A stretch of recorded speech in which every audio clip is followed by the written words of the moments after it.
Na última aula a gente aprendeu um pouquinho mais então sobre o Box Model, e agora a gente vai começar a aplicar o Box Model no nosso site. Apesar, né, de já ter o Box Model em praticamente todos os nossos elementos, para que a gente crie, né, esse efeito aqui de seções, criar áreas separadas no nosso site, a gente precisa, né, então, colocar primeiro as tags no HTML. Como a gente viu no exemplo da aula passada, a gente utilizou a tag div, então a gente precisaria envolver, né, cada uma dessas partes com as tags div. Por exemplo, eu quero que a minha imagem aqui seja uma parte do meu site que represente o banner, colocaria uma div antes, depois da imagem. Quero que o meu nav, que o meu menu também seja uma parte, colocaria uma div antes e uma div depois. Que a gente conseguiria, né, criar essa caixa retangular na cor azul, tá bom? Então, eu quero que essa parte aqui do meu site também seja uma caixa. Então, eu abriria uma div aqui antes do meu H1, fecharia essa div lá embaixo, né, depois do meu último P.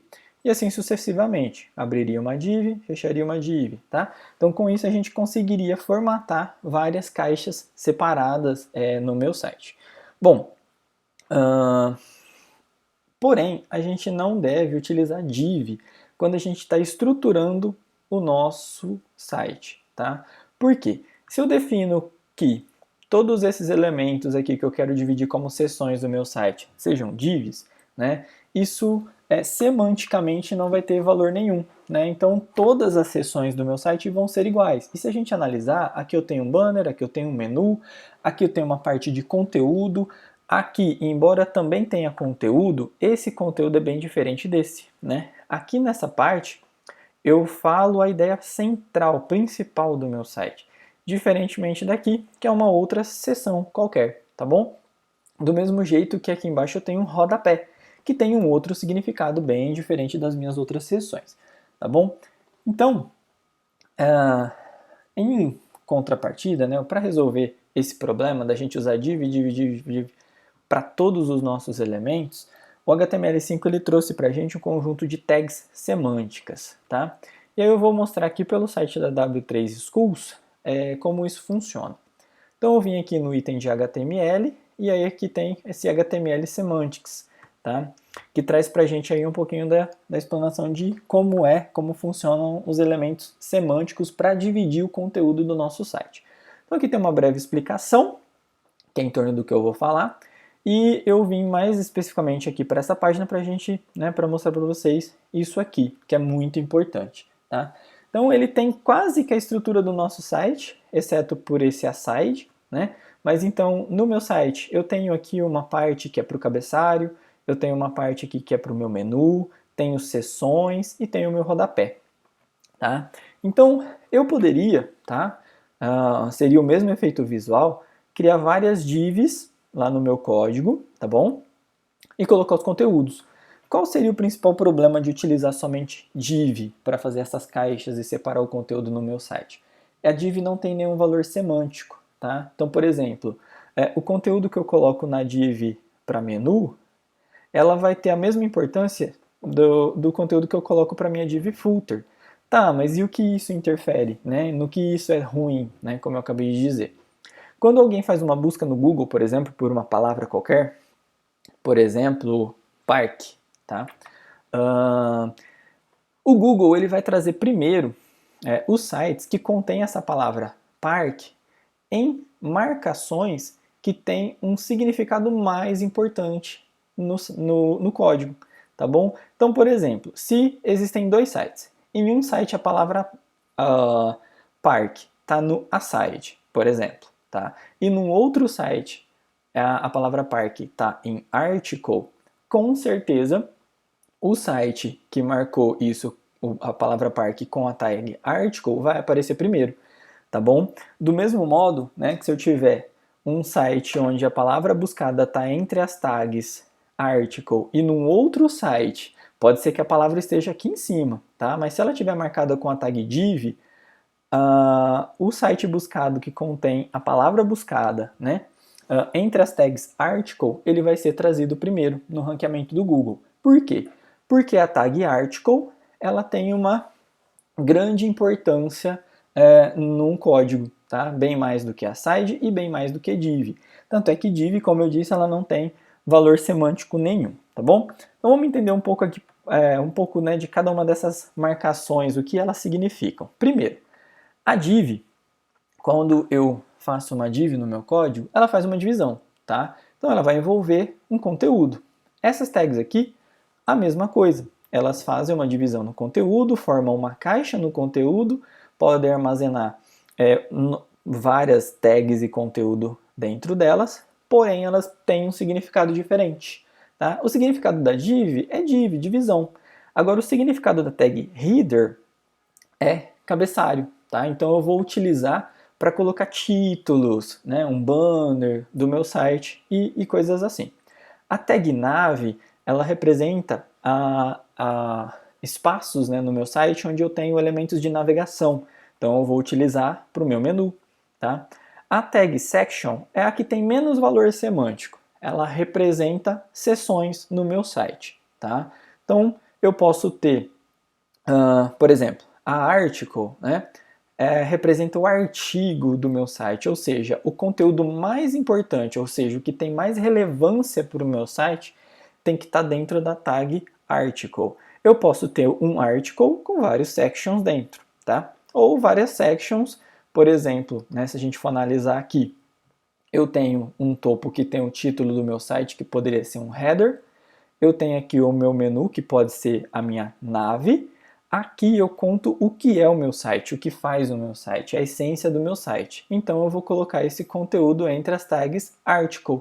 Porém, esse e esse são outras seções do meu site. Então, esse tem um valor bem mais importante, ou seja, o conteúdo que está aqui se diz respeito a definição do meu site bem mais do que esses outros três, onde esse mostra benefício, modalidade e treino, mas aqui fala o que é o meu site. Então, por isso que esse conteúdo deveria estar entre as tags article, tá bom? E a section, ela só limita uma seção, uma área. Eu costumo dizer que a section é a div do HTML5. O footer representa o rodapé, tá? Então, a gente também tem um footer aqui, que a gente poderia usar, um rodapé, né, que a gente poderia usar com as tags footer, e o aside, ele é totalmente o contrário do article, tá? Então, entre as tags aside, eu vou colocar o conteúdo que tem menos relevância para o conteúdo do meu site, tá? Não é que é o conteúdo que não tem importância nenhuma, mas é o que se diz respeito que tem menos valor semântico quanto ao conteúdo do meu site. Se a gente olhar aqui no W3 Schools, né, aqui do lado tem uma barrinha para as propagandas, tá? Então, por exemplo, se eu pesquisar por Wix, né, lá no Google, ele deveria trazer o W3 Schools? Ah, mas tem o Wix lá dentro do site. Sim, mas é um parceiro, né? O W3 Schools, com certeza, ele deve ser totalmente contra desenvolver sites no Wix, né? Tá? Então, agora, se a palavra Wix tiver no article do site, provavelmente ele vai ser trazido. Então, o aside é essa área, né, onde eu coloco conteúdo que é importante, são parceiros do meu site. Só que, por exemplo, a Huawei não tem nada a ver com W3 Schools. Então, se eu pesquisar por W3 Schools, eu tenho que procurar essa palavra no article, num nav talvez, num header, tá? E não num aside, pois o aside é uma seção que eu crio para colocar parceiros, conteúdos que têm uma importância para o meu site, mas não o significado dos textos, né, que estão entre as tags article, não tem o mesmo significado do conteúdo que eu tenho, né, no meu texto, tá? No corpo ali, no principal do meu site. Então, normalmente ele é utilizado ali para propagandas, parceiros, né? Por exemplo, lá no site do PFB no Parque, eu trabalho com o Progressive Fitball, mas eu poderia, por exemplo, ter um parceiro que vende comidas fit, por exemplo, né? Então, se alguém pesquisar por comidas fit, o meu site não deve aparecer, tá? Porque o meu site é mais para exercícios e não para nutrição, tá bom? Bom, conhecendo aí então nessas tags semânticas, algumas pessoas também usam o main, né, para indicar a parte principal do site. Tá? Mas o article, ele tem um significado ainda mais importante, né, que é o artigo, é o conteúdo de texto mais importante do site. Bom, conhecendo então, né, a div, que faz divisões no site, conhecendo essas tags, que são como as divs, mas tem um valor mais semântico, mais significado no meu conteúdo, a gente já pode, né, a gente já consegue vir aqui para o nosso código HTML e fazer essas marcações. Então, se a gente analisar aqui pelo nosso mockupzinho, a gente tem, né, como eu já disse, um header, um nav, um article e 3 sections, 3 seções, tá bom? E logo aqui embaixo a gente vai ter um footer, tá bom? Esses elementos aqui dentro, por exemplo, né, que contém imagens, são quadrados que envolvem, né, imagem, títulos e textos.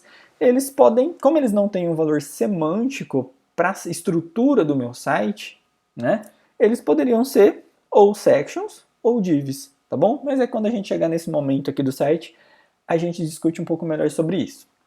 Então, o que a gente precisa fazer aqui no nosso código? Agora, lá na nossa index, a gente vai começar a demarcar essas áreas. Então, por exemplo, qual é o conteúdo, né, que está envolto, né, ou que compõe aí o meu header? É a imagem, tá bom? Então, aqui eu preciso vir no meu código, né? Esse aqui é o código da minha imagem, onde eu utilizo a tag img. Então, basicamente, aí o que eu preciso fazer é colocar aqui um header, tá? Antes da minha imagem, vou dar um tab aqui para ela ficar dentro do header, né? E no final aí, colocar um barra header. Beleza, eu acabei de dizer que o cabeçalho do meu site, ele vai daqui até aqui, e dentro dele eu tenho uma imagem. Muitas pessoas colocam também o H1 aqui dentro, tá? Só que o nosso H1 ele vai ficar um pouquinho mais lá para baixo. Beleza.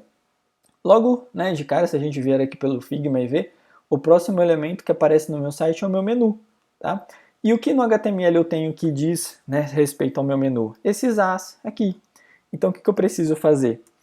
Antes de todos os as, eu abro a tag nav, tá? De navegação, navigation, algo assim. E assim que eu termino todos os meus as, eu fecho a tag nav. Beleza? Bom, e agora, desse H1 até o meu último P, eu tenho essa área branca aqui, que vai ser o meu article, né? Onde tem o artigo aí do meu site, a parte mais importante em relação a conteúdo do meu site. Então o article eu abro aqui antes do H1, né? Eu tenho aqui 3 P's, vou dar um tab para eles ficarem dentro, né, da tag article, e logo aqui no finzinho eu vou fazer, né, o fechamento aí do meu article, tá bom? A gente não vai utilizar os elementos HR, né, para fazer a separação dos meus códigos. Tanto é que HR ele é uma tag visual, ele faz um risco, né, uma separação na minha página. Eu só deixei eles, né, essas tags aqui, porque elas contêm uma marcação para os meus links. Lembra que no HR a gente colocou ID, um nome, e lá no nosso menu a gente faz isso, hashtag e o nome. Então ele é utilizado para as navegações, tá? Por enquanto a gente vai deixar ele aqui, tá? Mas daqui um pouco vocês vão entender, né, o porquê que eu deixei até agora e por que a gente vai trocar ele. Bom, se a gente analisar aqui no Figma, a próxima parte, essa azulzinha aqui, tá? É a do benefícios. Então começa antes aqui do H2, se eu não me engano, e vai até o final da minha lista. Então eu tenho que encontrar aqui o meu H2. Antes dele eu vou criar uma section. Então aqui eu tenho uma seção, né? Já fechou aqui no final, vou recortar, colar lá embaixo. Então aqui o H2, o P e a minha lista vai um pouquinho para frente, para que eu possa fechar aqui a minha section. Tá? Então alinhamento é bem importante nesse momento. Tá? A gente está aumentando o código, quanto mais organizado ele tiver, melhor fica aí, né, para a gente se encontrar. Então eu vou dar um espaçozinho aqui só para separar. E beleza, então vamos pensar no seguinte, né? É importante que eu tenha essa divisão, né, de section, article ou até mesmo com divs. Por quê? Senão eu não conseguiria fazer isso aqui, né? Pintar esse fundo aqui de branco, esse de azul, esse de cinza, esse de branco. Se vocês analisar o nosso site, né, como ele está agora, o fundo é todo branco. Por quê? Eu estou colocando todos os meus trechos, né, de código direto no body. Então, tudo que aparece aqui está aparecendo no body que é branco. Se eu for lá no body e colocar que o body é azul, tudo vai ficar azul. E agora, como a gente está dividindo em seções, né, criando essas caixas aqui envolvendo o conteúdo, eu vou conseguir formatar cada uma delas de maneira diferente, tá bom? Bom, então eu disse também que a gente vai remover, né, esses HRs para não fazer mais aquelas linhas no nosso site, porque a gente vai colorir, né, cada seção de uma cor diferente. Beleza, mas se eu tirar isso aqui, eu perco o meu link. Bom, pensando que o HR era a primeira coisa que aparecia em cada uma das seções, né? Então se a gente vir aqui, ó, antes de benefícios tinha um HR. Se eu clicar aqui em benefícios, ó, eu trazia o HR aqui para o topo da minha página. Para a gente continuar com essa navegação, o que a gente precisa fazer? O primeiro elemento da minha nova seção, aqui nesse caso, é o section. Então basta eu pegar esse ID, tá? Esse identificador de página, né, que eu coloquei aqui, e colocar na section. Pronto, eu não preciso mais do meu HR. Tá? Então é isso que a gente vai fazer para todos os próximos elementos daqui para frente. Então aqui terminou a minha section, né, dos benefícios, e eu vou colocar agora uma nova section para a parte de modalidades. Então lá no Figma, se a gente analisar, modalidades começa aqui antes, vou aumentar um pouquinho, antes do H2 e termina depois de um P, né, ó, tá? Lá do meu último elemento que fala sobre acro PFB. Então aqui antes do meu modalidades, eu vou criar uma section, tá? Ele já fecha aqui para mim, né? Mas só recortar e colar lá embaixo. Então o section vai ter modalidade, tem um P. Na verdade tudo aquilo, né? Todos aqueles elementos, tanto a imagem, os títulos e os outros elementos estão dentro de uma tabela. Então assim que terminar minha tabela, eu finalizo também a minha seção. Beleza? Aí eu vou jogar todo esse conteúdo aqui para frente com um tab. Beleza, então agora eu acabei de criar a seção modalidades, que vem antes do meu H2, tem o P, tem a tabela, finalizou aqui embaixo. O que eu preciso fazer agora é, para não usar mais o HR, selecionar aqui o ID e colar ele aqui dentro, tá? Então não vou precisar mais desse HR também. A mesma coisa a gente faz para a última seção, que é essa aqui de treinos, tá? Então já vou pegar aqui o textinho. Antes de eu começar meus treinos, eu vou ter uma section. O nome dela eu já até recortei aqui do meu HR. Então, treinos também começa e termina com uma tabela. Vou jogar aqui um pouquinho para frente. Fechar aqui o meu section. Né? Então, dei um tab, ele está bem indentado, na mesma linha. E, por fim, aí o que a gente precisa fazer é envolver o nosso footer, né? Então, se a gente olhar aqui, ó, depois dessa seção dos treinos, que é uma grande tabela, a gente tem aqui o desenvolvido por, né, que está representando o nosso rodapé. Então, vou colocar aqui a tag footer. Footer começa aqui, o P, né, fica dentro, finaliza aqui embaixo. Beleza. Então, a gente acabou de estruturar semanticamente o nosso código. Então hoje a gente não mexeu com CSS, tá? Na próxima aula a gente vai começar a formatar isso, ver como é que isso fica.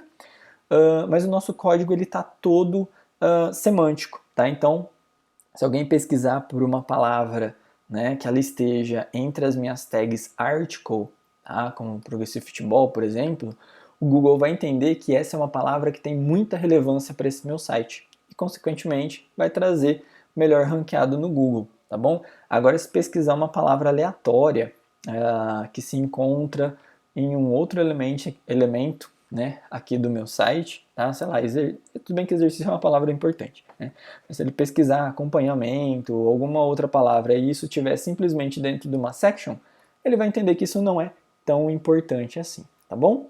Beleza, então com o nosso código aí estruturado de uma maneira semântica, né, a gente vai finalizar essa aula. Na próxima a gente volta formatando cada uma dessas caixas semânticas por meio da linguagem CSS. Beleza? Até a próxima aula, pessoal.